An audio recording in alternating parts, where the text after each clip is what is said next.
আসসালামু আলাইকুম ভাইয়া। ওয়ালাইকুম আসসালাম। সো তোমাদের কে কেমন কি ডিসিশন নিলা? প্রেডিক্টেড দিবা নাকি অক্টোবরে পরীক্ষা দিবা? ভাইয়া কনফিউজড। ভাই আমি প্রেডিক্টেড ভাই, আমার তো অবস্থা জানেনি আমাদের ব্যাচের কি একটা অবস্থা। হুম। আসসালামু আলাইকুম ভাইয়া। আমার মনে আমাদের হয় ব্যাচ ওয়ালাইকুম থেকে ভাই খুব আসসালাম। ফাইসা আছে ভাই। আমাদের ব্যাচে ভাই আ- সবাই শুনলাম প্রেডিক্টেড নিয়ে বেরিয়ে যাবে। তো এটা এক একজনের প্ল্যান এক এক রকম, সো যে যেমন ভাবে নিতে চায় আর কি। আমরা দেখি সবার সাথে কথাবার্তা বলে ব্যাচের বাকিরা কেমন কি করতেছে। হ্যাঁ স্পন্দন ভাই। কি করবা?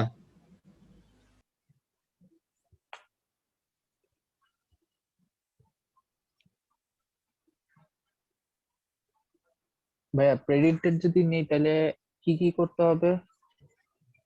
ওয়েট, এইবারে টিচার্স অ্যাসেসমেন্ট গুলো কিভাবে কি হবে ওটা নিয়ে ডিটেইলড নোটিশ আসবে ফেব্রুয়ারির 22 তারিখে, বুঝছো? সো এটা আচ্ছা, দেখে আরো এর ডিটেইলে। আগের বার তো এর আগের বার তো ফার্স্ট কয়েকটা ইয়ার সলভ করে তারপরে টিচারদের কাছে পাঠাইতে হয়েছিল না? হ্যাঁ।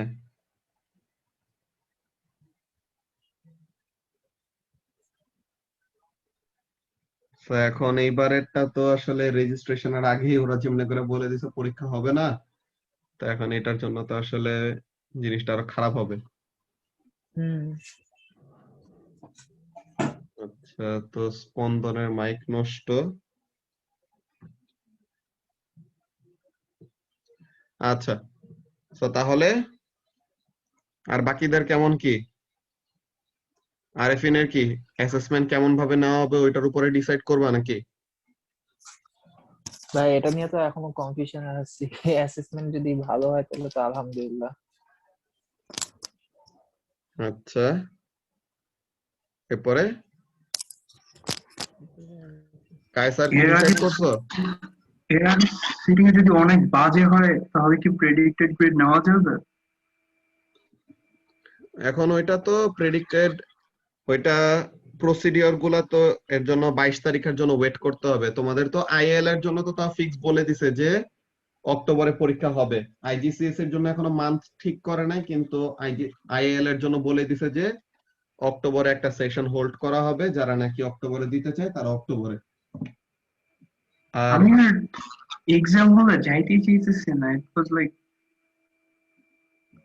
অনেকবার গেছি প্রেডিক্টেড নিয়ে চিন্তা করতেছি, কিন্তু কেমনে দেয় আমি কখনো দিইনি। সববারই তো এক্সামে সিট করছি। আচ্ছা, তারপর মোস্তাকিম, তোমার কি প্ল্যান? ভাইয়া 22 তারিখ পর্যন্ত ওয়েট করবো, দেখি মানে কেমনে কি। আচ্ছা, এমনি পিছানোর ইচ্ছা নাই, পিছানোর ইচ্ছা কম। বুঝতে পারছি। ও তো ইউনিভার্সিটির ওগুলা অ্যাপ্লাই করে টোরে সুন্দর মতো চলে যাওয়া যাবে প্রেডিক্টেড নিলে।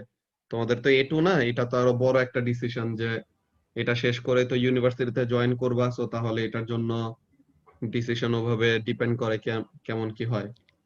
জি চিকিস ভাই। না মাত্র আসলো, চিকিস কই গেল? আছে তো? চিকিৎসা মানে আমি আছি। হ্যাঁ। তো তোমার কি প্ল্যান? ভাইয়া 22 তারিখ এর পর। কিন্তু ভাইয়া আসলে আমি আছে না, এক্সাম দিতে চাই, কিন্তু এক্সাম দিলে মানে টাইম অনেক কম পাবো, এটাই। তো টাইম আমি কম একটু পাবার কনফ্লিক্টেড। কিসে? এই যে ইউনিভার্সিটির প্রিপারেশন নাকি। তুমি কোন ইউনিভার্সিটিতে ঢুকবা? যে ওইটার জন্য তো তোমার টাইম যে কম পাবো এটা ডিপেন্ড করে যে যদি এই বছর এইচএসসি ওরকম ইয়ে করে না পিছায়, যে মনে করো এই যে অ্যাডমিশন টেস্ট কবে হবে। এই বছর তো এখনো তো হয়ই নাই, যে গত বছরেরটা এখন মার্চের দিকে অমন সময় হোল্ড করবে আর কি। যে যারা এই যে 2 সপ্তাহ আগে অটো পাস হইলো না এইচএসসির, জি ভাই। তো ওদের এখন এরকম অ্যাডমিশন টেস্ট হবে ইউনিভার্সিটিতে। এখন পর্যন্ত তো আমাদের বাংলাদেশের ইউনিভার্সিটিতে তো নতুন ব্যাচ নেয় নাই, সো ওরা ওখানে পরীক্ষা নিবে। সো তোমাদেরটা যদি অক্টোবরে দাও, তোমার তো রেজাল্ট আসতে আসতে মনে করো যে জানুয়ারি, তাই না? ভাই আমাদেরটা জি ভাই। ফেব্রুয়ারিতে হবে না, পাবলিকেরটা ওই নেক্সট তো এক্সাম পাবলিক যেটা। একটা এই যে ফেব্রুয়ারিতে, তো এখন তো 1 সপ্তাহ চলে গেছে, এখন পর্যন্ত তো কোনো এরকম সার্কুলার দেয় না যে ওটা পরীক্ষার ডেটটা কবে দিবে। ঢাকা ইউনিভার্সিটি বুয়েট ওরা তো এখনো পর্যন্ত ফুললি জানায় নাই, জানাইছে? না ভাই। তো তাহলে ওইটা এরকম মার্চ বা ফেব্রুয়ারি কবে দেয়, ফেব্রুয়ারি হলেও লাস্টের দিকে, মার্চ হলেও এরকম শুরুর দিকে নিবে। এটা এখন আইইউটি দিয়েছে হচ্ছে মার্চে হবে। আচ্ছা আইইউটি মার্চের কোন কোন শুক্রবার? ভাই একটু দেখতে হবে, তারপর দেখে বলি। ঠিক আছে। আর ভাইয়া আপনার ডিউটা আপনি কিছু জানেন? ডিউটা এখনো কিছু বলে না, এটা বললে পরে জানা যাবে ওটা। ভাই ডিউট তো হলই মনে খুলবে মার্চের পরে, মার্চের হ্যাঁ লাস্টের দিকে শুনবো। ওগুলা তাহলে তো হল, ভাই ওইটা তো এক্সাম আর আরো সবার দেরি জন্য হবে না? না, হল ওগুলা খুলবে যাদের যাদের পরীক্ষা আটকায় আছে তাদের জন্য, যে এই এই ব্যাচের পরীক্ষা তো এই ব্যাচের ওদের জন্য হল খুলে দিবে, তো ওরা পরীক্ষা দিয়ে তাড়াতাড়ি শেষ করে চলে যাবে, পরে আরেক ব্যাচ আসবে ওদের জন্য হল খুলবে, এমন এমন ও পুরাটা একবারে খুলতেছে না। বুঝছি। হ্যাঁ 19th মার্চ। আচ্ছা তো তাহলে 19 মার্চ হলো আইইউটি। তো এখন বুয়েট আর ঢাকা ইউনিভার্সিটি ওইটারটা কবে দেয়, এই দুটার জন্যই তো বেসিক্যালি ওরকম বসে থাকে, স্পেশালি বুয়েটের জন্য। তো এখন এটা দেখা যাক, প্রিপারেশনের জন্য পোলাপেন তো ওরকম সময় টময় পাবে না, কেমন কি করছে। তো 22 তারিখের পরে তোমরা সবাই ম্যাক্সিমাম ডিসিশন নিবা, তাই তো? ঠিক আছে, ওইটা জি। ভালো ব্যাপার। 22 তারিখের পরে ওটা ডিটেইল ওয়েতে জানা যাবে কেমন। তোমার আমার কাছে কি মনে হয় ডিসিশন আমাদের কি অলরেডি করা টেকেন উচিত? ভাইয়া। ওইটা ডিপেন্ড করে, যেটা বললাম না, যে তোমরা আসলে এইখানে থাকবা নাকি বাইরে যাবা, আর তোমাদের কি তাড়াতাড়ি শেষ করার কোনো জরুরি দরকার আছে নাকি না, বিকজ তোমরা তো আসলে এ লেভেল পরীক্ষাই দিলা না, তাই না? এ লেভেল পরীক্ষা না দিয়েই মনে করো যে এএসএ তো শেষ, তাই তো?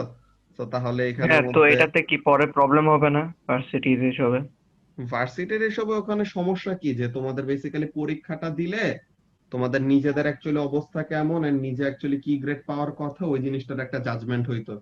তো ওই জিনিসটা না হওয়াতে তোমার মনে করো যে ওরকম গ্রেড অনেকজনেরই, যারা মনে করো যে আসলে কম পাওয়ার কথা বেশি পেয়ে যায়, আর যাদের অ্যাকচুয়ালি যে ওরকম মনে করো যে ফুল মার্কস এর কাছাকাছি পাওয়ার কথা, যে মিফতাহুল যে এরকম সুন্দর মতো প্রেডিক্টেড নেয় নাই, ও অক্টোবরে পরীক্ষা দিয়েছে 298 পাইছে, কিন্তু ও যদি ঠিকই আবার প্রেডিক্টেড নিত তো তখন কত পাইতো? 270 বেশি কি আর পাইতো? 270 বেশি তো পাইতে না। পারতো না। তো তাহলে ওখানের মধ্যে একটা বড় ব্যাপার আছে, যে নিজে পরীক্ষা দিয়ে নিজের মার্কটা পাওয়ার একটা স্যাটিসফ্যাকশন থাকে আর কি, বুঝছো? জি ভাই। তো এরকম আর অনেকজনই এমন আছে যে মনে করো একটু কম পাওয়ার কথা ছিল, কিন্তু তারা অনেক বেশি নাম্বার পেয়ে গেছে, তো তখন যে অন্যদের কেমন কেমন লাগছে, যে আচ্ছা ওর আর আমার তো সেম মার্ক পাওয়ার কথা না, কিন্তু প্রেডিক্টেড তো আসলে ওদের তো ওখানে জাজ করার মতো এত কোনো টুল নাই, যে এ এর থেকে বেশি ভালো তো ও এত পাবে, ও এর থেকে কম ভালোতে এত পাবে, ওরকম ভাবে তো ডিসাইড করতে পারবে না। আর বেসিক্যালি তোমাদের পরীক্ষা দেওয়ার এক্সপিরিয়েন্সটা হবে না আর কি, যদি ওরকম প্রেডিক্টেড নিয়ে না। তো এটা ডিপেন্ড করে তোমরা কে কেমন কি চাও, এটার উপরে ডিপেন্ড করে। বাট মেইনলি হলো তোমাদের ফিউচার প্ল্যান, যে ভার্সিটিতে তোমরা বাংলাদেশে থাকবা নাকি বাইরে যাবা, তো বাইরে গেলে পরে কিভাবে কোন ইউনিভার্সিটির কেমন কি ওইসবের তোমাদের কাজটা জায়গায় ফেলতে হবে আগে থেকে। সো আমরা এখন সামনের দিকগুলো স্যার, দেখি। হ্যাঁ বলো। অ্যাসেসমেন্ট গ্রেড কেমনে নেবেন? ওইটা এখনো ঠিক করে নাই, এটাই ডিটেল গুলা ওই 22 তারিখের ওই ইয়েতে ওদের ডিটেল যে আউটলাইন দিবে টিচার্স অ্যাসেসমেন্টের, ওইটার উপরে দেখাবে, বুঝছো? 22 তারিখের জন্য ওয়েট করতে হবে। ওকে, আচ্ছা। তো 22 তারিখে দিবে, ওরকম 23 তারিখ 24 তারিখ অমন টাইমে সব স্টুডেন্টদেরকে নিয়ে অমন একটা মিটিং করা হবে বড় করে, যে কিভাবে কি সবকিছু অ্যাসেস করা হবে। তো তখনই সবাই আসলে বুঝতে পারবে যে তারা প্রেডিক্টেডে গেলে ভালো করবে নাকি সামনাসামনি পরীক্ষা দিলে, যে অক্টোবর ওই সেশনে মিটিং পরীক্ষা কি দিলে। ইহাবে হবে? ওইটা ওরকম করতে পারার কথা না, যে এনজেড ভাই নরমালি ওরকম প্যারেন্টসদের সাথে ওরকম মিটিং করবে, আর আমি তো ওরকম আমার স্টুডেন্টদের সাথে আলাদা করে ওরকম বলবোই, কারো যদি ওরকম সাজেশন লাগে ওরকম কথাবার্তা বলবো। কিন্তু মিটিং ওরকম পুরাটা কেমন ভাবে অ্যারেঞ্জ করবো এটা এনজেড ভাই ভালো বলতে পারবে, ওটা পরে। ঠিক আছে, আচ্ছা। ওকে। সো তাহলে আমরা লাস্ট ক্লাসে অলরেডি এই যে স্টার শাইন যে চ্যাপ্টারটা আছে এই টপিকটার মধ্যে black body radiation, Stefan Boltzmann constant, Wien's law, এই প্রত্যেকটা জিনিস শেষ করে রাখছিলাম। দেন তোমাদেরকে ও লেভেলস এর যেই অ্যাস্ট্রোফিজিক্সের যে লেকচারগুলি ছিল না, যে একটা স্টারের এভলিউশন, যে একটা স্টার ফর্ম করে কিভাবে, তার লাইফটা কিভাবে কি রান হয়, দেন এট দ্য এন্ড যে হোয়াইট ডুয়ার্ফ ফর্ম করবে নাকি ব্ল্যাক হোল হবে নাকি নিউট্রন স্টার হবে, কখন কি সিনারিও গুলি হয়, ওই জিনিসগুলো নিয়ে তোমাদেরকে প্লে লিস্ট একটা দিয়ে দিছিলাম গ্রুপের মধ্যে, ওই প্লে লিস্ট মনে হয় ভিডিও সবার দেখা শেষ হয় নাই, বিকজ ততদিনে ওরকম এক্সাম ক্যান্সেলেশনের ওই নোটিশ চলে আসছে, সো সবার পড়ালেখা থেকে অন্যদিকে ডাইভার্ট হয়ে গেছে আর কি অ্যাটেনশনটা। তো এটা আমরা পরে দেখবো নি। তো এখন আমাদের এই চেক পয়েন্ট কোশ্চেন গুলো তোমাদের নেক্সট ক্লাসের জন্য থাকবে হোমওয়ার্ক। আমরা ফার্স্টে এটার কি বলে অ্যাস্ট্রোফিজিক্স এর ওইটার একটা রিভিউ দিয়ে নিই। কোনটায়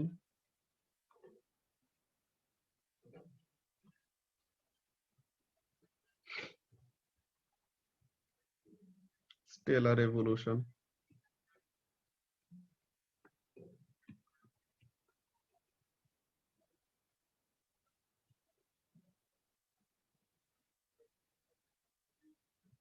যারা যারা এখনো মক পেপার সাবমিট করো নাই হবে, তারা মক পেপারটা সাবমিট করে দিয়ে আসো, ওগুলো চেকিং এর জন্য পাঠাইতে হবে। হ্যাঁ, ওকে ওকে তাহলে স্যার সলিউশন কবে? হ্যাঁ, সলিউশনটা ওটা চেক করা শেষে ওটা নেক্সট উইকে ওটা জানাই দিব, নেক্সট উইকের কোনো একদিন ওরকম সলিউশন হবে, ঠিক আছে? আচ্ছা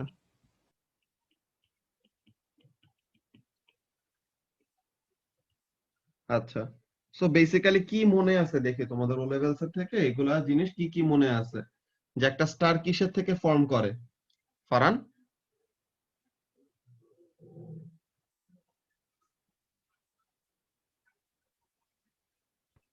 জি ভাইয়া, একটা স্টার কিসের থেকে ফর্ম করে? ওই যে ভাইয়া কি জানি হাইড্রোজেন দুইটা মিক্স হাইড্রোজেন হয়, হিলিয়াম ক্লাউড, মিক্স এটার নাম হয়। হলো নেবুলা। হ্যাঁ হ্যাঁ, ক্লাউড। হুম তো সব মিক্স এখানের হয় মধ্যে লাস্টে। বেসিক্যালি আমাদের ইউনিভার্সের স্টার্টিংটা কিভাবে হয়েছে Raihan? Big bang. Big bang থেকে ভাইয়া। বিগ একটা ব্যাং থেকে। আচ্ছা, একটা ডেন্স মিডিয়াম থেকে আর কি এটা মানে এনার্জি রিলিজ করে আর এটা পুরো এক্সপ্যান্ড করতে থাকে সামথিং লাইক দিস, এরকম কিছু একটা। ওইটাই যে ওরকম আমাদের ইউনিভার্স আগে ছিল কি একদম একটা পিনাট সাইজের, ঠিক আছে, একটা পি সাইজের একটা জায়গার মধ্যে ছিল, একদম পুরাটা জায়গার মধ্যে কনসেন্ট্রেটেড ওরকম এনার্জি। দেন হোয়াট হ্যাপেন্ড, ওইটা এক্সপ্লোড করে। কত বিলিয়ন ইয়ার্স আগে? ইউনিভার্সের এজ কত?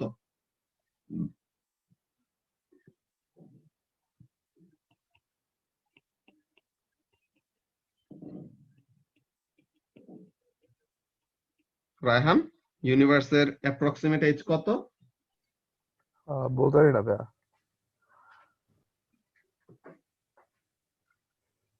14.6 বিলিয়ন ইয়ার্স। হ্যাঁ, ইউনিভার্সের এজ হলো 14.6 বিলিয়ন ইয়ার্স। এই ইউনিভার্সের এজ কিভাবে বের করতে হয় এটার ক্যালকুলেশন আমরা শিখবো A2 অ্যাস্ট্রোফিজিক্সে। এই জিনিসটার ক্যালকুলেশন আছে যে how to determine the age of the universe. So এটা কিভাবে কি বের করছে ওইসব জিনিস নিয়ে আমরা পড়বো। সো তাহলে হোয়াট হ্যাপেন্ড, ইউনিভার্স আমাদের শুরু হয়েছে কিভাবে? 14.6 বিলিয়ন ইয়ার্স আগে বিগ ব্যাং হয়েছে, যেখান থেকে বিশাল এক এক্সপ্লোশন হয়েছে।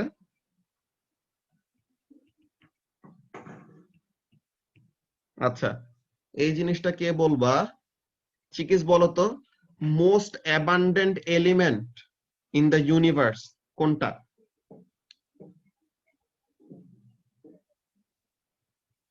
Hydrogen. The most abundant element in the universe is hydrogen. Very good. So ইউনিভার্সে যে যত হাইড্রোজেন পাওয়া যায়, এই সব হাইড্রোজেন কখন ক্রিয়েট হয়েছে জানো? ডিউরিং দিস বিগ ব্যাং, ঠিক আছে? সো এখানে আমাদের কাজটা কি হয়েছে? All the hydrogen in the universe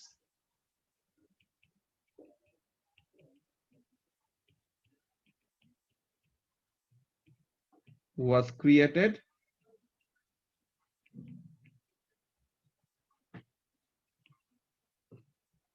(10⁻32 সেকেন্ডের মধ্যে। ওই জিনিসটা আমাদের জানা দরকার নেই, জাস্ট এখানের মধ্যে এই জিনিসটা লিখে রাখি যে all the hydrogen in the universe was created during the Big Bang.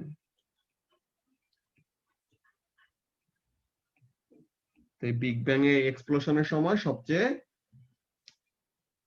সব রকমের যে হাইড্রোজেন আছে, যে হাইড্রোজেন 1 হাইড্রোজেন 2 এইসব সবগুলো সব হাইড্রোজেনই কখন ক্রিয়েট হয়েছে? During this big bang. Second most abundant element কোনটা ইউনিভার্সে? আরজু, কার্বন নাকি? হিলিয়াম। ও আচ্ছা আচ্ছা, sorry. Second most abundant element হলো ইউনিভার্সের মধ্যে কোনটা? হিলিয়াম। আচ্ছা, তো তাহলে এরপরে সেকেন্ড মোস্ট অ্যাবান্ডেন্ট হলো হিলিয়াম। আর ইউনিভার্সের যতগুলি এলিমেন্ট আছে পিরিয়ডিক টেবিলে টোটাল এলিমেন্ট কয়টা? আরেফিন, জি ভাইয়া। টোটাল এলিমেন্ট কয়টা পিরিয়ডিক টেবিলে? ভাইয়া 161। 161? এটা এস্টিমেট বলছি। এতগুলি না তো, কেউ জানো? কত তাহলে? 120 এরকম। আর কেউ? 118 না? 118টা। ঠিক হ্যাঁ আছে, হ্যাঁ। Very good. সো তাহলে টোটাল ক্লোজই তো কয়টা? ছিল। 118। ওকে, তো 118টা টোটাল এলিমেন্ট আছে। এটা হলো ন্যাচারাল প্লাস আর্টিফিশিয়াল দুটোটা মিলায়। ওকে, সো ন্যাচারাল প্লাস আর্টিফিশিয়াল দুটোটা মিলায় টোটাল এলিমেন্ট হলো আমাদের 118টা। এন্ড পুরো ইউনিভার্সের সব এলিমেন্ট গুলা যদি আমরা কম্পেয়ার করি, hydrogen and helium makes up 99% of all the mass in the universe. ইউনিভার্সের যত ম্যাস আছে এটার 99% of the mass consists of what? Hydrogen and helium. আর বাকি যত কিছু আছে এটা টোটাল ইউনিভার্সের ম্যাসের 1%। ওকে, তো এই ব্যাপারগুলি, এই ইনফরমেশনটা আমাদের এত বেশি দরকার নাই। হাইড্রোজেনের এই ইনফরমেশনটা দরকার। কেন? এই যে বিগ ব্যাং এর সময় এত এত হাইড্রোজেন ক্রিয়েট হয়েছে, তারা কেমন ভাবে ক্রিয়েট হয়েছে? এরকম পরে ইউনিভার্সের মধ্যে এরকম সেপারেট কতগুলি হাইড্রোজেনের ক্লাউড হিসেবে। ঠিক আছে, these are hydrogen clouds, clouds of hydrogen. এগুলাকে কি বলা হয় নাম? These are called nebula, or more specifically stellar nebula. Stellar মানে কি? Stellar মানে হলো related to star. Okay, stellar মানে হলো related to star। R stellar nebula কি? যেই নেবুলা থেকে কি হয়? স্টার ক্রিয়েট হয়। সো তাহলে এগুলি কি? These are all columns of hydrogen. এখন আমরা কি পড়ছিলাম রায়হান? গ্র্যাভিটেশনাল ফোর্স জিনিসটা কি? Any object with a mass, সে কি করবে? অন্য আরেকটা ম্যাসকে অ্যাট্রাক্ট করবে নাকি রিপেল করবে? অ্যাট্রাক্ট করবে। অ্যাট্রাক্ট করবে। সো তাহলে এই যে আমাদের এত huge huge columns of nebula আছে, হোয়াট উইল হ্যাপেন? একটা নেবুলা আরেকটা নেবুলাকে অ্যাট্রাক্ট করবে না? জি ভাইয়া। তো তাহলে এই যে এত দূরের থেকে কি করতেছে? The nebula are attracting each other. So what will happen? এই নেবুলা গুলি যে একজন আরেকজনকে এরকম অ্যাট্রাক্ট করতেছে, তো তাদের যে হাইড্রোজেন গুলি আছে they will move towards each other, তাই তো? যে নেবুলা গুলি কি করবে? একজন আরেকজনের দিকে মুভ করবে, মানে তারা তো হাইড্রোজেন দিয়ে বানানো। সো তাহলে হাইড্রোজেন গুলি কি করবে? They will move towards each other. এখন কি হবে দেখো, এই যে হাইড্রোজেন গুলি একজন আরেকজনের দিকে যাচ্ছে, যত কাছে আসবে তত কি হবে? তাদের মধ্যে গ্র্যাভিটেশনাল ফোর্স তত বাড়বে। Or we can say something like this, যে তারা যত দূরে আছে তত তাদের মধ্যে কি? গ্র্যাভিটেশনাল পটেনশিয়াল এনার্জি বেশি। যে দুইটা অবজেক্ট যদি দূরে থাকে তাহলে কি? গ্র্যাভিটেশনাল পটেনশিয়াল এনার্জি বেশি। যত কাছে আসবে তত কি হবে? জিপিটা কমে যাবে না রায়হান? জি ভাইয়া। তো যত কাছে আসবে জিপি কমতেছে, তো জিপিটা কমে এটা কোন ফর্মে কনভার্ট হবে? কিসে কনভার্ট হবে? অ্যাট্রাক্ট করলে পরে দা পার্টিকেলস উইল অ্যাক্সেলারেট, তাই তো? জি তো ভাইয়া। তাহলে এখানের মধ্যে কি করবে? They will gain kinetic energy, নাকি? জি ভাইয়া। তো তাহলে এই যে নেবুলাগুলি আছে, এই নেবুলাগুলি কি? দে আর ক্লাউডস অফ হাইড্রোজেন। তারা ক্রিয়েট হয়েছে কখন? বিগ ব্যাং এর সময়। যে বিগ ব্যাং এর সময় ইউনিভার্সের যত হাইড্রোজেন পাওয়া যায় সব হাইড্রোজেন ক্রিয়েট হয়েছে। আচ্ছা ঠিক আছে, ভালো কথা। তো এই যে বিগ ব্যাং এর সময় সব হাইড্রোজেন ক্রিয়েট হইলো, এখন এই হাইড্রোজেন গুলি কি করতেছে, this hydrogen clouds are attracting each other by gravitational force. তো এই গ্র্যাভিটেশনাল ফোর্স এর জন্য they are coming towards each other and তাদের কি করতেছে, কাইনেটিক এনার্জি বাড়তেছে। নাও এখন যখন নাকি হাইড্রোজেন গুলি একজনের সাথে আরেকজন কোলাইড করবে, এখন কলিশন হইলে কি হবে, the kinetic energy will get converted to what? এখানে ম্যাস এনার্জিতে কনভার্ট হয়ে যাবে। এখানের মধ্যে ম্যাস এনার্জিতে কনভার্ট হবে নাকি পুরোপুরি এমন না, এটা তো হাইড্রোজেন আর অ্যান্টি হাইড্রোজেন না, দোনোটাই তো হাইড্রোজেন। সো দুইটা পার্টিকেল যদি একজনের সাথে আরেকজন কোলাইড করে, অর দুইটা যে কোনো অবজেক্ট একজনের সাথে আরেকজন যদি ঘষা খায়, সো তখন কি হবে, ফ্রিকশনের জন্য হোয়াট হ্যাপেন্স, টেম্পারেচার রাইজ করবে না বলতো রায়হান? জি ভাইয়া। যে অনেক দূরে থেকে এরকম অনেকগুলি বিম অফ পার্টিকেলস, যে এখানের মধ্যে বিম অফ হাইড্রোজেন, তারা কি করতেছে, they are moving towards each other and colliding with each other. So তাহলে এই হাইড্রোজেন গুলি কোলাইড করে করে কি করবে, টেম্পারেচার বাড়বে না? চিকিস? জি ভাই। তো তাহলে এই যে তাদের টেম্পারেচারটা বাড়তেছে, এই টেম্পারেচারটা বাড়া হলো অনেক বড় একটা ইম্পর্টেন্ট ফ্যাক্টর। কেন?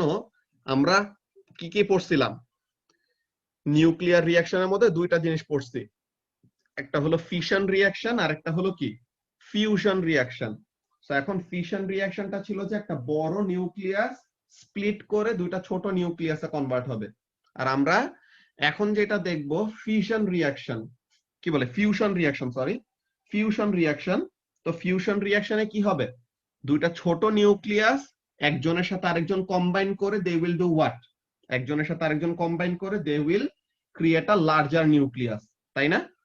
সো তাহলে এখানের জন্য কাজটা কি হবে দেখো, তোমার দুইটা হাইড্রোজেনের নিউক্লিয়াস যত কাছে আসবে, রায়হান, দুইটা হাইড্রোজেনের নিউক্লিয়াস যত কাছে আসবে তখন কি তারা একজন আরেকজনকে রিপেল করবে নাকি অ্যাট্রাক্ট করবে? ভাই একটু আবার রিপিট করতে পারবা? দুইটা হাইড্রোজেনের নিউক্লিয়াস যদি কাছে আসে, will they attract each other or repel each other? ভাই রিপেল করবে।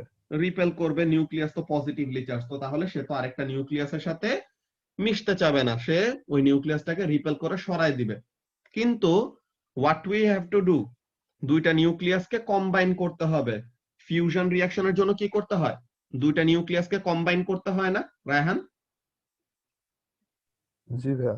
তো তাহলে এই যে দুইটা nucleus they will have to combine with each other, how that will happen, এই যে যত হাইড্রোজেন গুলি কোলাইড করতেছে, হোয়াট ইজ হ্যাপেনিং, প্রথমের দিকে অনেকগুলি কি হইতেছে, আনসাকসেসফুল কলিশন হইতেছে, যে they are colliding with each other but fusion is not occurring.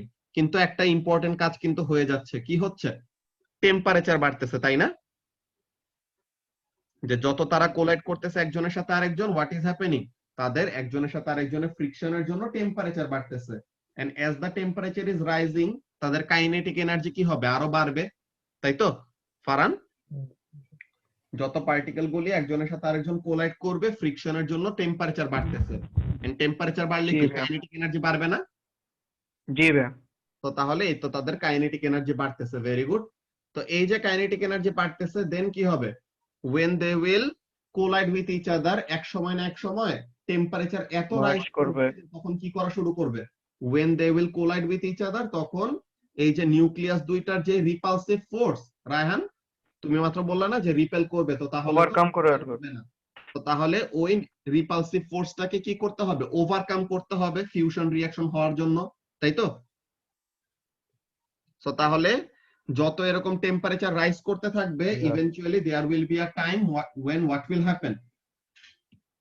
So এখানের মধ্যে আমরা ফার্স্ট একটু গল্পটা লিখে রাখি, কি জিনিস, the clouds of hydrogen will attract each other by gravitational force.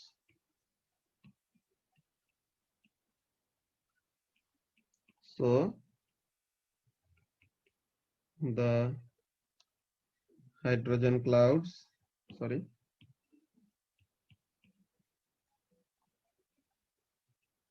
so the hydrogen in the nebula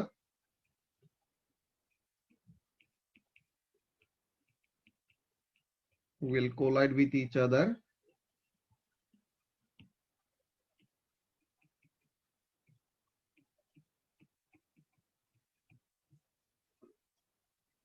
and due to friction কি হবে?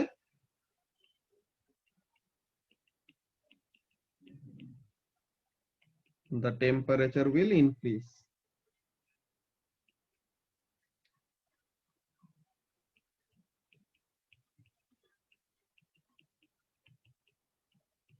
তাহলে এখানে কি হলো? টেম্পারেচার বাড়লো।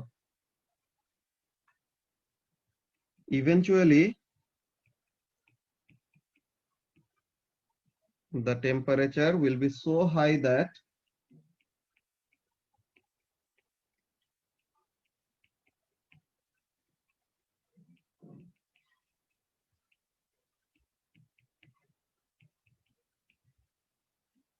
the hydrogens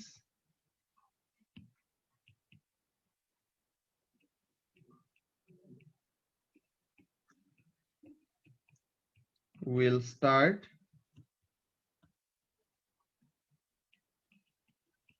fusing with each other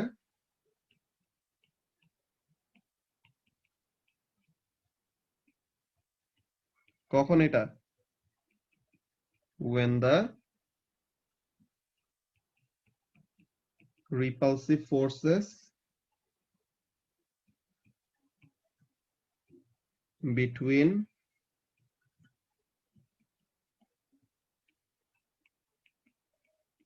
the nucleus of the colliding hydrogens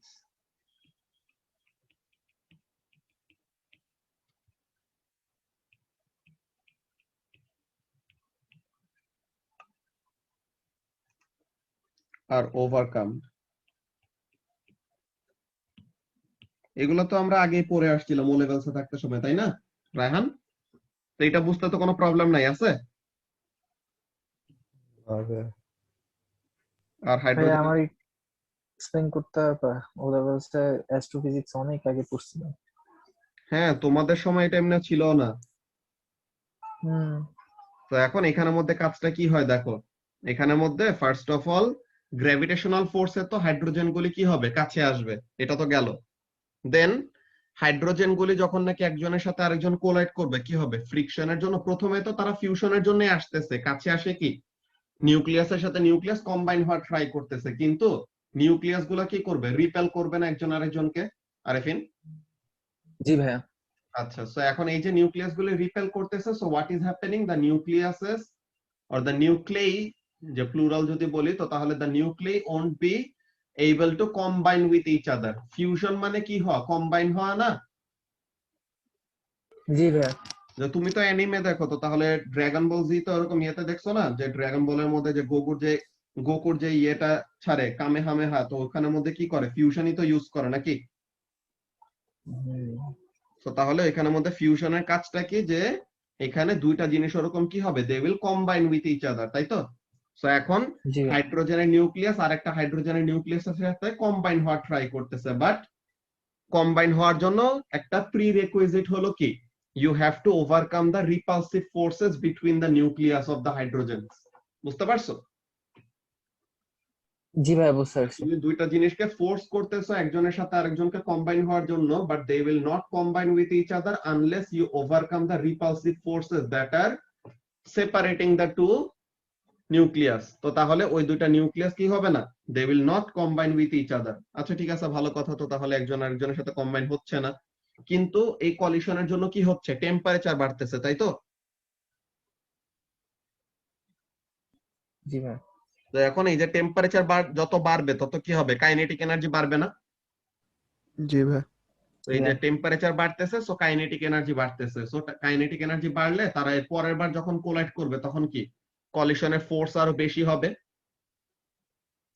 তো eventually এরকম collide করতে করতে করতে করতে যে টেম্পারেচার ইনক্রিজ করতে করতে এত হাই টেম্পারেচার রিচ করবে যে what will happen?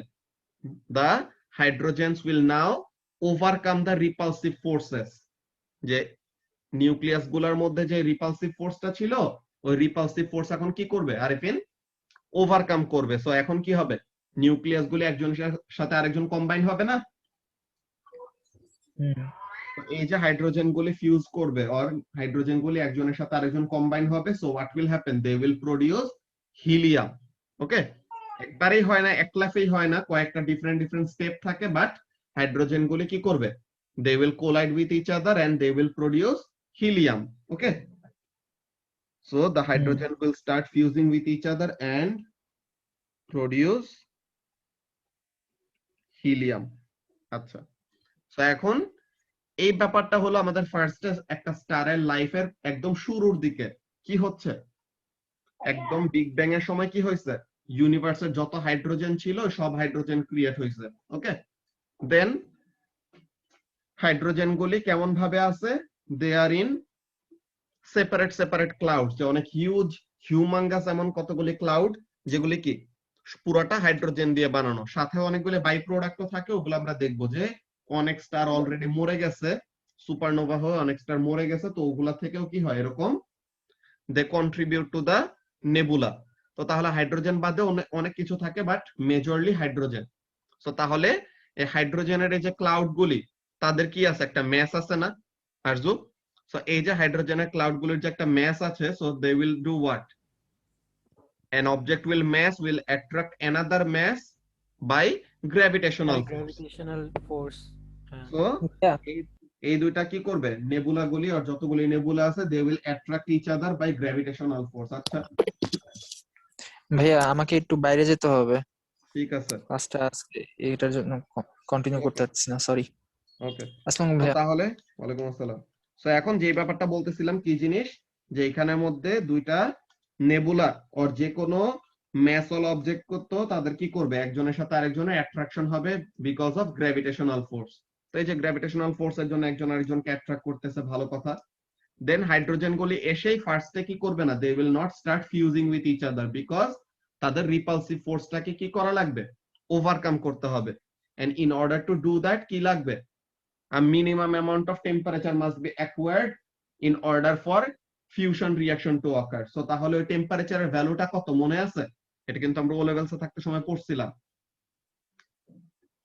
The required temperature for fusion of hydrogen to occur is approximately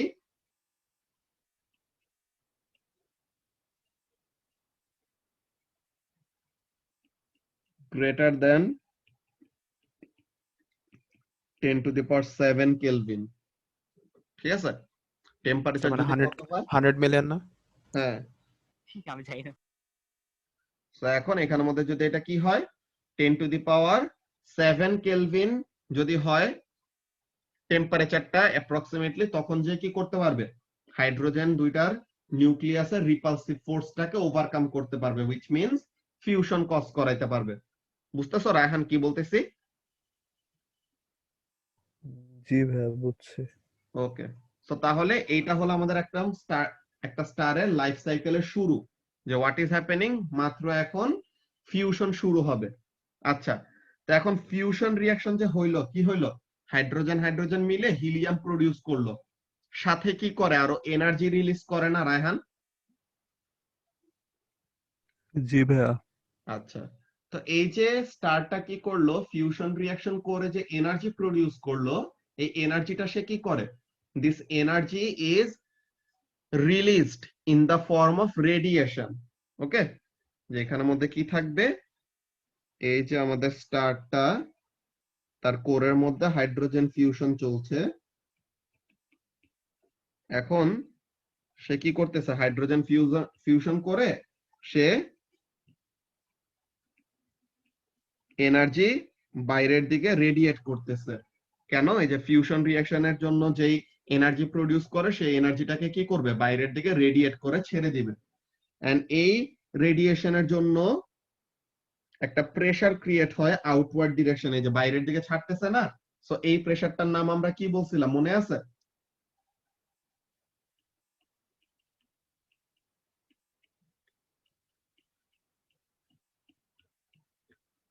এটার নাম হলো রেডিয়েশন প্রেসার।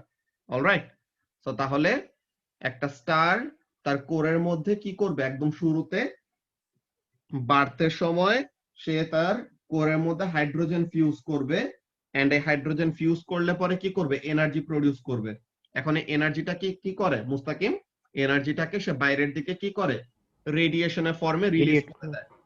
তো এর জন্য একটা প্রেসার ক্রিয়েট হয় which is called radiation pressure. ওকে,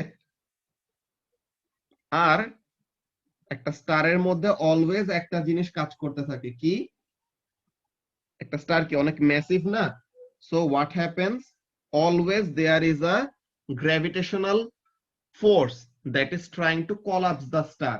যে একটা স্টারের কি হয়, তার ম্যাস এত বেশি যে it is in a risk of collapsing under its own gravity. ঠিক আছে, সে তার নিজের গ্র্যাভিটির আন্ডারে কোলাপস করার একটা রিস্কের মধ্যে থাকে অলওয়েজ। সো তাহলে ইনওয়ার্ড ডিরেকশনে কি কাজ করে, গ্র্যাভিটেশনাল ফোর্স, আর আউটওয়ার্ড ডিরেকশনে কি কাজ করে, রেডিয়েশন প্রেসার। তো ব্যাপারগুলিকে মনে পড়তেছে, ও লেভেলসে কি কি জিনিস পড়ছিলা? সো তাহলে কি কি দুইটা ফোর্স কাজ করে অলওয়েজ একটা স্টারের মধ্যে, ইনওয়ার্ড ডিরেকশনে হলো গ্র্যাভিটেশনাল ফোর্স আর আউটওয়ার্ড ডিরেকশনে হলো রেডিয়েশন প্রেসার। যতক্ষণ এই দুইটা জিনিস ইকুইলিব্রিয়ামে থাকবে ততক্ষণ পর্যন্ত একটা স্টার কি থাকে, স্টেবল থাকে। তো ওই জিনিসটা নিয়ে আমরা দেখবো যে main sequence star and everything, ওগুলা জিনিস কিভাবে কি হয় এটা আমরা দেখতেছি। আচ্ছা, এই মিটিং এর টাইম 1 মিনিটের কম আছে, সো নেক্সট টাই জয়েন করো, ওখানে কন্টিনিউ করতেছি।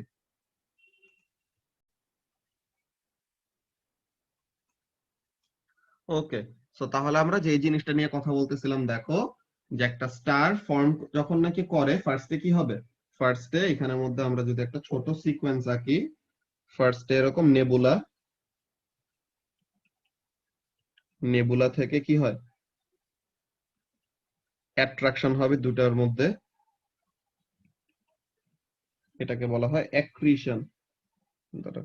ডায়াগ্রামটা একটু এমনি আঁকি,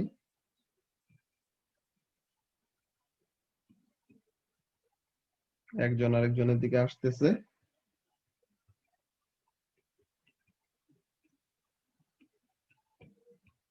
অ্যাক্রিশন অফ ম্যাস, যে ওই নেবুলা গুলার ম্যাস গুলি কি করতেছে, they are attracting each other with gravitational force.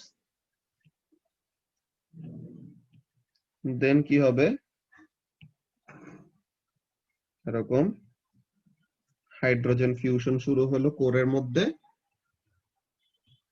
Inward ডিরেকশনে কি কাজ করবে, গ্র্যাভিটি, তাই তো? So gravity acting in this direction, আর আউটওয়ার্ড ডিরেকশনে কি কাজ করবে, radiation pressure. So blue colour যে অ্যারোটা আউটওয়ার্ড ডিরেকশনে কি কাজ করতেছে, রেডিয়েশন প্রেসার। সো এখনো কি হয় নাই, একটা স্টার তার কোরের মধ্যে হাইড্রোজেন ফিউজ করতেছে, but the radiation pressure and the gravity are still not in equilibrium. Then এক সময় হাইড্রোজেন ফিউশন করতে করতে একটা সার্টেন রেট অ্যাকুমুলেট করবে, যখন কি হবে, যখন যে eventually it will gain a shape, যে ফিক্সড একটা শেপ পাইলো, কোরের মধ্যে হাইড্রোজেন ফিউজ করতেছে,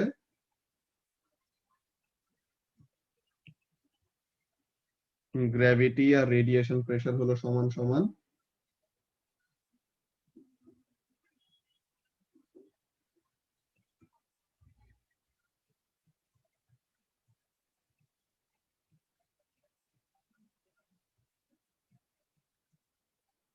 এখানের মধ্যে এটা লিখে দেই, কি জিনিস,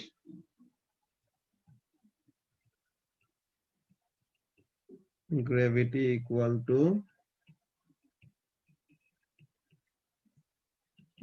না লিখে ওরকম লিখি, gravity and radiation pressure are in equilibrium. Gravity and radiation pressure are in equilibrium and the star is fusing hydrogen in its core. So এই স্টারটাকে আমরা কি বলি নাম, মেইন সিকোয়েন্স স্টার।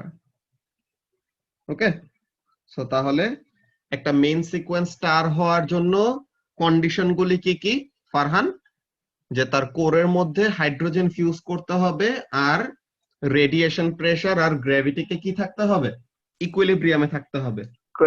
জি ভাইয়া। যদি এই জিনিসটা সে মেনটেন করতে পারে দেন এটাকে আমরা কি বলবো, main main sequence sequence star বলবো।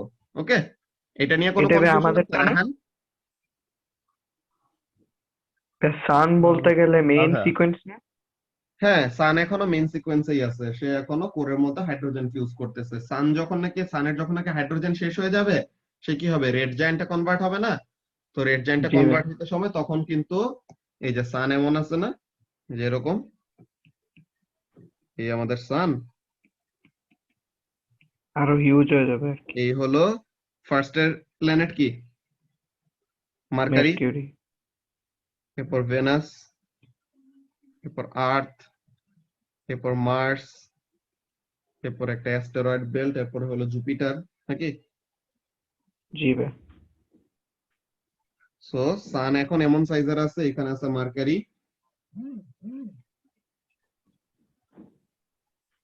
এখানে আছে ভেনাস, এই হলো আর্থ, এই হলো মার্স, এই হলো জুপিটার।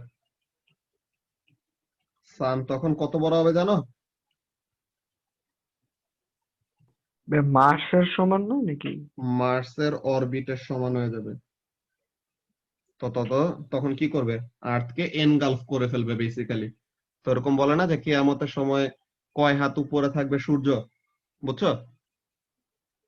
তো জি যখন ভাই। কি সানের ওরকম কি হয়ে যাবে, হাইড্রোজেন গুলি শেষ হয়ে যাবে, তখন ওই যে সান যখন নাকি এক্সপ্যান্ড করবে, যে when the sun will get converted to a what, when the sun will get converted to a red giant star, তো তখন আমাদের কি হবে, কিয়ামত হয়ে যাবে, যে আর্থটাকে কি করবে, এনগালফ করে ফেলবে। বুঝতে পারছো? জি ভাই। আচ্ছা, তো তাহলে ওগুলা জিনিস নিয়ে আমরা আসবো যে একটু পরে, যে রেড জায়ান্ট অ্যাকচুয়ালি কিভাবে ফর্ম করে ওই জিনিসগুলাতে আসবো। সো এখন ফার্স্টে আমাদের স্টারের ফরমেশন নিয়ে, যে একটা স্টার কিভাবে ফর্ম করে এটা নিয়ে কারো কোনো কনফিউশন আছে? মুস্তাকিম? না ভাই না নাই। ভাই। যে ফার্স্টে একটা স্টেলার নেবুলা থাকবে, নেবুলা কখন ক্রিয়েট হয়েছে, বিগ ব্যাং এর সময় যে হাইড্রোজেন গুলা ক্রিয়েট হয়েছিল তারা এমন কতগুলি কলাম কলাম ওয়েতে আছে, এরকম ক্লাউড ওয়েতে। সো তখন ওগুলোর মধ্যে কি হয়েছে, দে কনসিস্টস অফ হাইড্রোজেন। এখন এই যে নেবুলা গুলি আছে তাদের তো একটা ম্যাস আছে। সো হোয়াট উইল হ্যাপেন, এই যে ম্যাসল অবজেক্ট আর একটা ম্যাসল অবজেক্টকে গ্র্যাভিটেশনাল ফোর্স দিয়ে অ্যাট্রাক্ট করবে। ঠিক আছে, তো তাহলে তারা একজন আরেকজনকে অ্যাট্রাক্ট করে করে কি করতেছে, কাছে নিয়ে আসতেছে। নাও when they come closer to each other, so তখন তাদের মধ্যে কি হবে, কলিশন হবে। and due to this collision what will happen, due to this collision তারা ফার্স্টের দিকে ফিউজ করতে পারে না, বিকজ এনাফ টেম্পারেচার নাই। বাট কলিশন হলে পরে কি হবে, ফ্রিকশনের জন্য টেম্পারেচার বাড়বে। তো এখন এরকম টেম্পারেচার বাড়লো, তো টেম্পারেচার বাড়তে বাড়তে ইভেনচুয়ালি এক সময় এত হাই টেম্পারেচার রিচ করবে যে it will start fusing what, it will start fusing hydrogen in it's core. তো এই যে সে হাইড্রোজেন ফিউজ করা শুরু করলো। আচ্ছা, এরপরে কাজটা কি, হাইড্রোজেন ফিউজ করতেছে করতেছে করতেছে, এখন এক সময় হোয়াট উইল হ্যাপেন, হাইড্রোজেন ফিউশনের জন্য যেই রেডিয়েশনটা ছাড়বে বা সে যে এনার্জিটা রিলিজ করবে বাইরের দিকে, সো ওই এনার্জিটা কি করবে, that energy will or that radiation pressure will balance the gravity, যে গ্র্যাভিটি কি করতে চাইতেছে, স্টারটাকে কলাপস করানোর ট্রাই করতেছে না? তো এই যে গ্র্যাভিটিটা স্টারটাকে কলাপস করানোর ট্রাই করতেছে, তো এই কলাপসটাকে কি করতেছে, সে আটকাইতেছে। ওকে, এই কলাপসটাকে সে এরকম আটকায় দিচ্ছে। আচ্ছা, তো তাহলে এখানের মধ্যে কাজটা কি, সে কলাপসটাকে আটকায় দেওয়ার ট্রাই করতেছে। তো এখন একটা স্টার যতদিন কি করবে, তার কোরের মধ্যে হাইড্রোজেন ফিউজ করবে। ওকে, একটা স্টার যতদিন তার কোরের মধ্যে হাইড্রোজেন ফিউজ করবে আর গ্র্যাভিটি আর রেডিয়েশন প্রেসার ইকুইলিব্রিয়ামে থাকবে, ততদিন পর্যন্ত সে কোথায় থাকবে, মেইন সিকোয়েন্সে। এখন এই মেইন সিকোয়েন্সের এই নামটা কই থেকে আসছে, একটা ডায়াগ্রাম তোমরা পড়ছিলে ও লেভেলসে থাকতে, হার্টস্প্রাং রাসেল ডায়াগ্রাম, মনে আছে রায়হান? জি ভাই মনে আছে। সো ওই হার্টস্প্রাং রাসেল ডায়াগ্রামের ওখানে মধ্যে কাজটা কি, হার্টস্প্রাং রাসেল ডায়াগ্রামের ওখানে একদম মাঝখান দিয়ে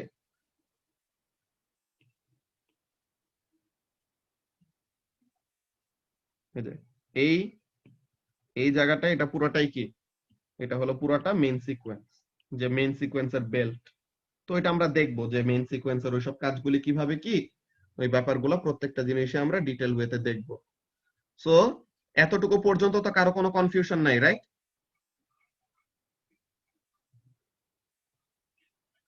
না ভাইয়া।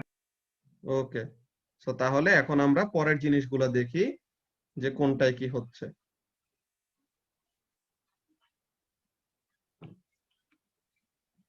তো এখন মেইন সিকোয়েন্স স্টার ফর্ম করলো। এখন হাইড্রোজেনের সাপ্লাই যতই থাকুক, হাইড্রোজেন গুলি ফিউজ করে কি হয়ে যাচ্ছে? হাইড্রোজেন গুলি কি আর হাইড্রোজেন থাকতেছে আরজু? না ভাইয়া। হাইড্রোজেন গুলি কিসে কনভার্ট হয়ে যাচ্ছে? হিলিয়ামে। তো তাহলে কি হিলিয়ামে। কোরের মধ্যে আস্তে আস্তে হাইড্রোজেন কমে যাবে। তো এক সময় হাইড্রোজেন কমতে কমতে কমতে কমতে হোয়াট উইল হ্যাপেন? হাইড্রোজেন কমতে কমতে ইভেনচুয়ালি সব হিলিয়াম হয়ে যাবে। সব হিলিয়াম হয়ে যাবে। তো তখন এখানের মধ্যে খেয়াল করো, হাইড্রোজেনের নিউক্লিয়াসে কয়টা প্রোটন আছে? একটা। একটা। ওকে, তো তাহলে হাইড্রোজেনের নিউক্লিয়াসে প্রোটন আছে হলো একটা। তো তাহলে একটা প্রোটন আর একটা প্রোটনের রিপালসিভ ফোর্স ওভারকাম করতে তোমার টেম্পারেচার লাগছিল কত? 10⁷ কেলভিনের মতো, তাই তো? জি ভাইয়া। এখন এই যে হিলিয়াম ফর্ম করলো, এখন এই হিলিয়াম হিলিয়ামের ফিউশন যদি করাইতে চায়, তো তাহলে এটার জন্য কি লাগবে? আরো হায়ার টেম্পারেচার লাগবে না? জি ভাইয়া। সো তাহলে এখানের মধ্যে কাজটা কি? হাইড্রোজেন আর হাইড্রোজেনের ফিউশনের জন্য যত টেম্পারেচার দরকার ছিল, হিলিয়াম হিলিয়াম ফিউশনের জন্য টেম্পারেচার কি লাগবে? এর থেকে বেশি লাগবে। বেশি লাগবে। রায়হান, কেন বেশি লাগবে? বিকজ হিলিয়ামের যে রিপালসিভ ফোর্সটা হবে, হিলিয়ামের রিপালসিভ ফোর্সটা কি আরো বেশি না? জি তো ভাইয়া। তাহলে এটার জন্য what will happen? Helium helium ফিউশনের জন্য the temperature required will be greater. তো তাহলে এইটার জন্য একটা কাহিনী হয়। কি জিনিস? হাইড্রোজেন যখন সবগুলো শেষ হয়ে যায়, এই সবগুলো হাইড্রোজেন শেষ হয়ে যাওয়ার পর স্টারটার ফিউশন বন্ধ হয়ে যায়। ওকে, যে হাইড্রোজেন ফিউশন করা শেষ, কিন্তু হিলিয়াম ফিউজ করার মতো এনাফ টেম্পারেচার নাই। তো এখন তাহলে কি ফিউশন রিঅ্যাকশন হলে কি হইতো? রায়হান, রেডিয়েশন প্রেসার রিলিজ করতো, তাই তো? এখন যদি ফিউশন বন্ধ হয়ে যায়, রেডিয়েশন প্রেসার থাকবে? না ভাইয়া, থাকবে না। তো তাহলে রেডিয়েশন প্রেসার থাকবে না, বা রেডিয়েশন প্রেসার অনেক কমে যাবে। So what will happen? Gravity কি থেমে যাবে? গ্র্যাভিটি তো ঠিকই কাজ করতে থাকবে সব সময়, তাই না? জি ভাইয়া। তো তাহলে রেডিয়েশন প্রেসার কমে গেছে, কিন্তু গ্র্যাভিটি ঠিকই আগের মতন আছে। So what will happen? Gravity এখন ডমিনেট করবে, তাই তো? কম্প্রেস করে জি ভাইয়া। সো এখন এখন গ্র্যাভিটি collapse করবে। ডমিনেট করে হোয়াট উইল হ্যাপেন? গ্র্যাভিটিটা স্টারটাকে কলাপস করানোর ট্রাই করবে, যে স্টারটাকে আরো সাইজে ছোট বানাবে। বাট স্টারটা যত আরো এরকম ছোট হবে, কনসাইজ হবে, তত কি হবে? টেম্পারেচার বাড়বে না কোরের মধ্যে? জি ভাইয়া। যত এরকম সাইজে জি ছোট ভাইয়া। হবে, তত কি হবে? The particles will come closer to each other, so collide with each other more. So what will happen? Temperature বাড়বে। তো এরকম টেম্পারেচার বাড়তে বাড়তে বাড়তে বাড়তে এক সময় হিলিয়াম ফিউশন করার মতো এনাফ টেম্পারেচার সে অ্যাটেইন করবে। ওকে, তো এইগুলি জিনিস আমরা ও লেভেলসে বেসিক্যালি পড়ছিলাম। তো তোমাদের যে কাজটা করা লাগবে ফার্স্টে, যে এখন তোমাদেরকে যে প্লেলিস্টটা দেওয়া হয়েছে না, প্লেলিস্টে একদম ও লেভেলসের ভিডিও প্রত্যেকটা একদম সিম্পল ওয়েতে সিকোয়েন্স ওয়াইজ ডেসক্রাইব করা, বুঝছো? তো তোমরা ফার্স্ট একটা কাজ করো, ওই ভিডিওগুলো যে প্লেলিস্টটা যেটা দেওয়া আছে, দেখো আরেকবার ফরওয়ার্ড করছি গ্রুপের মধ্যে। তো ওই জিনিসটা সবাই একটু, এই প্লেলিস্টটা সবাই দেখে ফেলো, ঠিক আছে? এই যে এই প্লেলিস্টটা সবাই দেখে ফেলো। এই প্লেলিস্টটা দেখে ফেলার পর দেন আমরা নেক্সট ক্লাসে স্টেলার এভলিউশনটা ওভারঅল একটা সামারি বলবো, ঠিক আছে? ঠিক আছে, জি ভাই। ওকে। সো তাহলে এখন সবাই একটু ওই প্লেলিস্টটা ফার্স্টে দেখে শেষ করে ফেলো নেক্সট ক্লাসের আগে। তো তাহলে যেন আমরা নেক্সট ক্লাসে এটা নিয়ে ডিসকাস করতে পারি, ঠিক আছে রায়হান?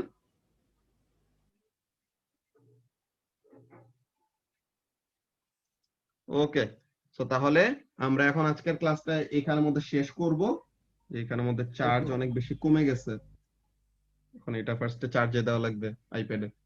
ওকে, তো তাহলে আমরা নেক্সট ক্লাসে এটা নিয়ে কন্টিনিউ করব, যে এটার একটা সামারি বলবো আর কি, যে তোমাদের ও লেভেলস এর ওই ভিডিওগুলি দেখার পরে। ওকে। ওকে ভাইয়া। আচ্ছা ভাই, আসসালামু জি ঠিক আলাইকুম। ভাই, আছে। আসসালামু আল্লাহ আলাইকুম। হাফেজ ভাই। ওয়ালাইকুম আসসালাম। আল্লাহ হাফেজ ভাই। আসসালামু আলাইকুম ভাইয়া। আসসালামু আলাইকুম। ওয়ালাইকুম আসসালাম, আল্লাহ হাফেজ।